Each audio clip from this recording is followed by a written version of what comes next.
कमला, कुएं के भूत या चुड़ैल जो भी कह लो, पार्ट 2 में आपका स्वागत है। तो जिन्होंने अभी तक पार्ट 1 कमला का नहीं देखा है, जो कि भैरवपुर में कहर मचाने वाली है पार्ट 2 में, तो लिंक मैंने पार्ट 1 का डिस्क्रिप्शन में दे दिया है, जाकर देख लेना।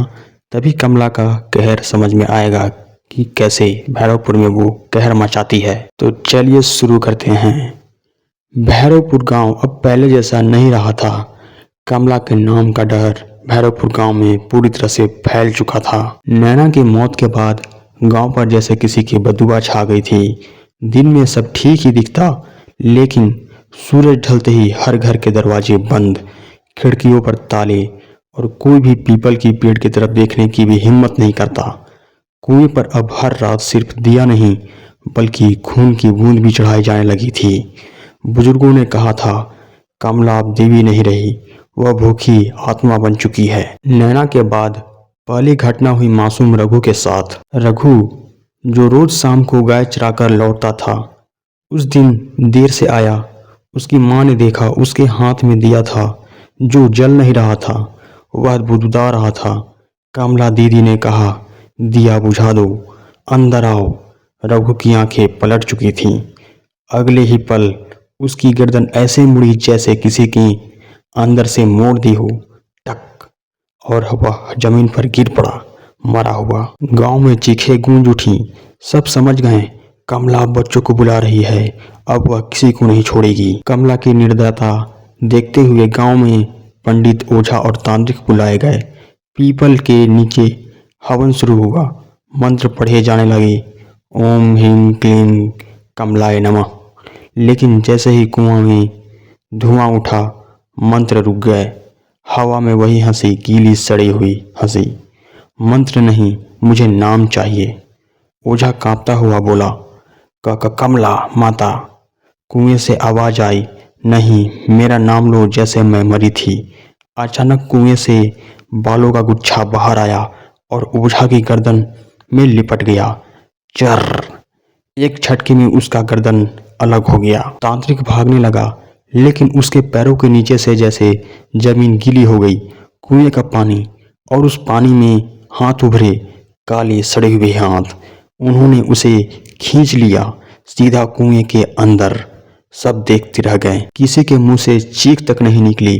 अब गांव समझ गया, कमला पूजा नहीं चाहती, वह बलि चाहती है। हर अमावस एक आदमी गायब होने लगा, पहले बूढ़े, फिर जवान, फिर बच्चे। गांव खाली होने लगा।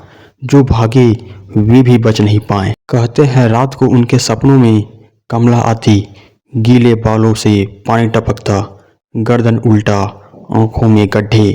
कुआं मेरा है, तुम सब मेरे हो। फिर वे लोग नींद से उठते, दरवाजा खोलते और बिना आवाज किए निकल जाते। सुबह उनके बिस्तर खाली मिलते।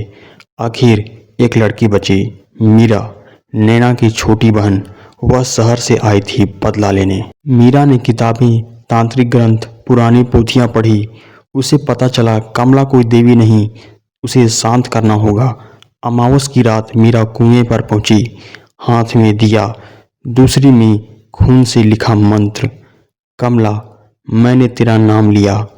कुएं से पानी उछला, कमला बाहर आई, आधी लाश, आधी धुआं।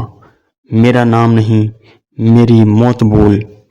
मीरा कांपते हुए बोली, तुझे धक्का दिया गया, तुझे मारा गया। कमला चीखी, ऐसे चीखी जिससे पेड़ की छाल फट गई। हाँ, मुझे मारा गया। और तभी कुएं से बाकी सब लाशें निकलने लगी, रघु, ओझा, तांत्रिक और गांव वाले। मीरा पीछे हटी, लेकिन उसने दिया नहीं छोड़ा। अगर तुझे शांति चाहिए तो सबको छोड़ दी।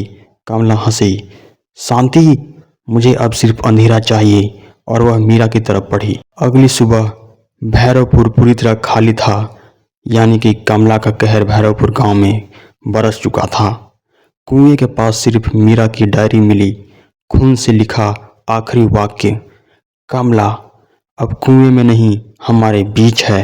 और कहते हैं अगर किसी गांव में अचानक सब लोग रातों रात गायब हो जाएं, तो समझ लेना कमला वहां पहुंच चुकी है। क्योंकि कभी गांव में रहने वाली कमला, सुंदर, सुशील और शांत लड़की, अब वो कमला नहीं रही, बल्कि एक चुड़ैल गंदी आत्मा बन चुकी है। कमला कुएं की भूत या चुड़ैल पार्ट 3 जल्द ही लाऊंगा दोस्तों, तो हमारे चैनल को सब्सक्राइब कर लीजिए और नोटिफिकेशन बेल भी ऑन कर लीजिए ताकि हमारा नया अपडेट वीडियो आपको सबसे पहले मिले। चलिए मिलते हैं अगले पार्ट में, पार्ट 3।